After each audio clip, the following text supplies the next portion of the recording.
All right. I like that All guitar. right.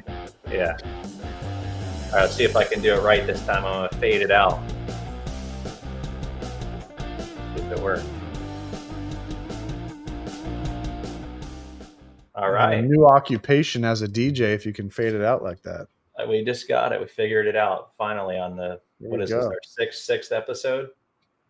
We finally Radio's dying, but you've got a second job in radio if you need it.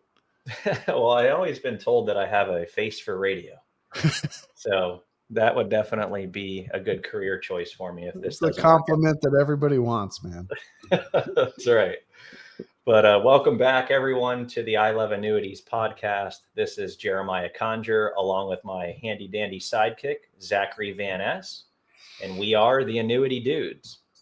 And today we're going to be discussing a huge topic that we believe is critical to righting the wrongs of our industry. So, if this is the first time you're tuning in, we are part of AnnuityAssociation.com.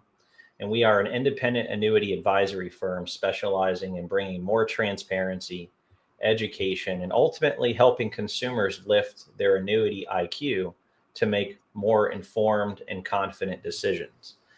And part of our mission is exploiting the wrongs of our industry. Unfortunately, within our industry, there are a lot of shady sales tactics.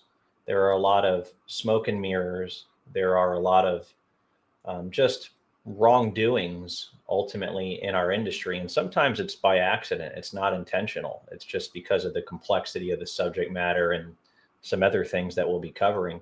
But the episodes is essential to helping us meet our mission of righting the wrongs of our industry. And that's to be fully transparent, to really bring light and shed light on some of the things that we see and hear that are wrong by the advisors and agents representing annuities or misrepresenting them for that matter.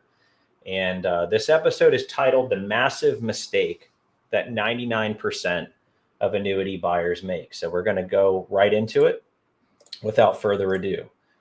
So, did you know, Zach, that a staggering 70% of annuity buyers regret their decision within the first 5 years? That's right. According to industry surveys, most people who purchase annuities later realize they made a massive mistake. But why does this happen? And more importantly, how can you avoid it? Does that necessarily mean that annuities are bad? No, I wholeheartedly believe that they are good. Not all annuities are good. And majority of the time, annuities are misrepresented and misapplied or inappropriately applied to someone's overall plan. But we are going to discuss the key topics of what those mistakes are and how people can avoid them. Yeah, and one of the key things that we focus on is finding the key fit, the fit for that person's need and their criteria. To your point, it's not a one size fits all. And annuities can be an amazing tool. Whether it's guaranteed retirement income, safe market growth. However, unfortunately, most people buy the wrong annuity for their needs, especially if it's being approached as a one size fits all. But today, what we're going to do, we're going to uncover the number one mistake that 99% of annuity buyers make and how to make sure you're not one of them. Yeah, so let's set the stage here. Annuities are one of the most popular retirement investments in America. Why? Because they provide guaranteed income. It's as simple as that. It's a contractual guarantee of income in retirement. In addition, they'll also provide contractual guarantees around protection from market downturns, which ultimately leads to peace of mind for retirees in that most critical phase of their life. Yeah, and really what we see is the big problem is that annuities are often sold, not bought. And that's one thing that I've heard you say before, Jeremiah, and I've mentioned that before to some clients who have been in that position and come to us with a problem that we need to find a solution for. And really what I mean by that is most people end up with an annuity that was pitched by a salesperson rather than one that was chosen based on their specific needs. Yeah, and I think it's all about understanding how and why that occurs. We're not here to hide anything from anybody. Again, transparency is our founding pillar. That's where that's where our firm started, was to be more transparent and figure out better ways to introduce people that can benefit from annuities to the wide world marketplace of those annuity products. And when we talk about annuities being pitched by salespeople, there are a few reasons of how that can occur or why that occurs.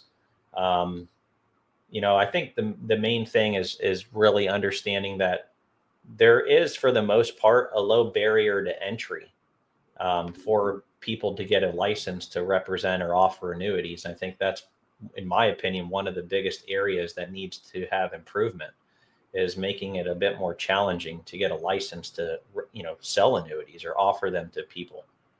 But oftentimes the reason that these annuities are pitched are for the wrong reasons. And so let's be real that most people don't fully understand what they're buying, and they hear about these big bonuses, lifetime income guarantees, and all sorts of bells and whistles, but they don't really dig into the fine print, and they don't have a way to compare and contrast the different features and benefits from multiple annuities. Yeah, and that right there is where the trouble starts. Yeah. So what we're going to do today, we're going to break down all of this, how it happens, why these events occur, and most importantly, making sure it doesn't happen to you. So, what is the biggest mistake that 99% of annuity buyers make? It's simple. Here it is. They buy an annuity based on marketing hype rather than actually doing financial analysis to see how the annuity can serve their objectives now and into the future.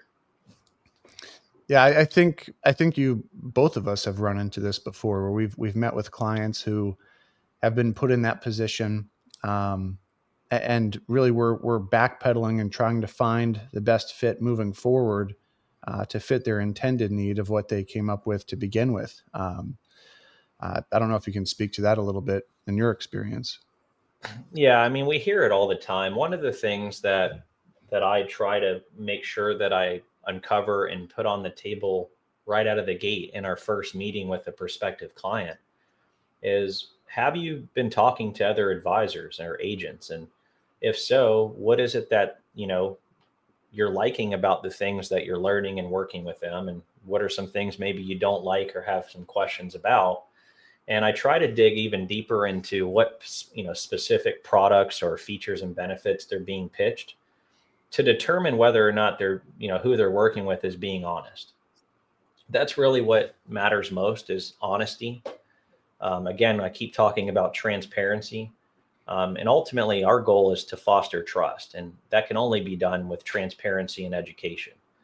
And so, as an example, I was working with a gentleman the other day, pretty well-to-do guy. He was an engineer, did a really good job saving for retirement.